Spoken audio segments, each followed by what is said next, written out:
The growing number of cases has many asking why our communities have not been able to keep this deadly drug from flowing into the state.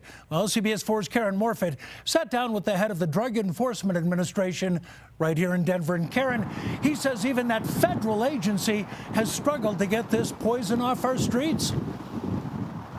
And Jim, he says that's because this is an entirely new kind of fight because this drug is so deadly. He says that just 2 grains of salt is the equivalent of a lethal dose of fentanyl. And because it's showing up in all types of drugs on the streets now, he says this is one of the worst public crises he has ever seen.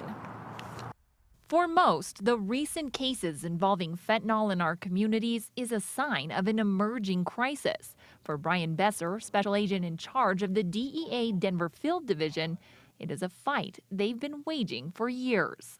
Injecting fentanyl into conventional street drugs, honestly, is nothing more than pragmatic business sense by greed-driven and profit-driven enterprises. They don't care who dies. Besser says part of why we're seeing more of it is because it's synthetic. Drug enterprises can make it and can do so without the attention that conventional drugs may attract. They need workers, they need land, they need the capability to try to hide from law enforcement detection. Then they have to process those plants. Making more and getting it out onto the streets faster. You can take just a chemist, the raw materials, and manufacture fentanyl in a small room. While Besser says much of the country is seeing a rising death toll, there's a reason why Denver is quickly topping that list.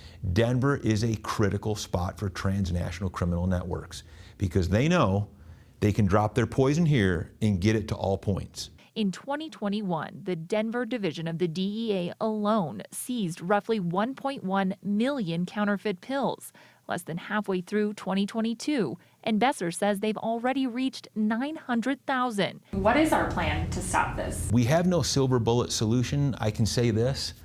I work in a company of heroes.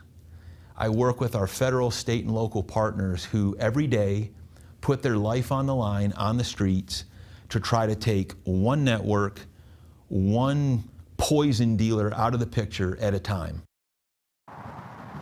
Now, the DEA has launched their One Pill Can Kill campaign. It focuses largely on educating families, and there are a number of resources for parents. We have a link online at cbsdenver.com if you'd like to check it out. In Denver tonight, Karen Morfitt covering Colorado First.